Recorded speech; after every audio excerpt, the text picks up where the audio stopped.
In this video, I want to show you how to use Append tool in ArcGIS Pro. The Append tool is similar to Merge tool. However, the difference is that in Merge tool, there is a creation of new layer. But in Append tool, when you use Append tool, it has the capability to merge data from another source to an existing layer. For example, let me demonstrate it here.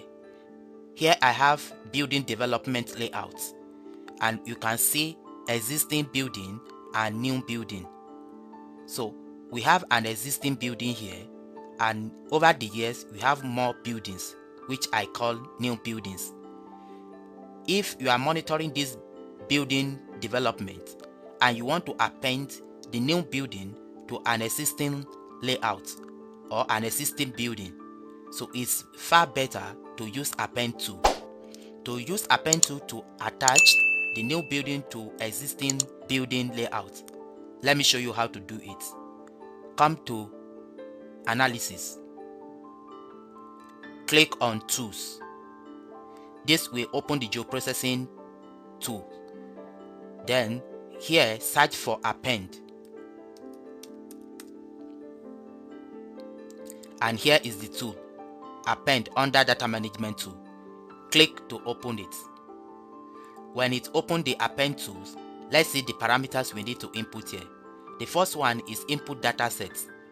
That is the data you want to append, in this case the new building.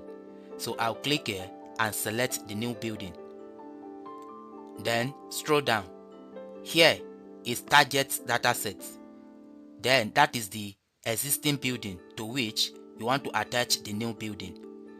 And here, field matching type. If the field of the two data you want to append are not the same, then you will need to set it.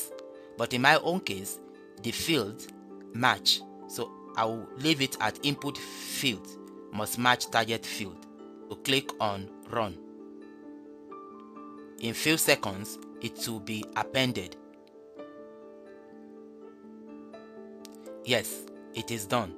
Now if I uncheck this, you can see that the new building has been appended to the existing building. This was the new building and it has been appended to the existing building. So this Append tool has applications in monitoring housing development. You can see that you can easily append the new development or new building to existing development. So if you like this video, give us a like and subscribe. Thank you for watching.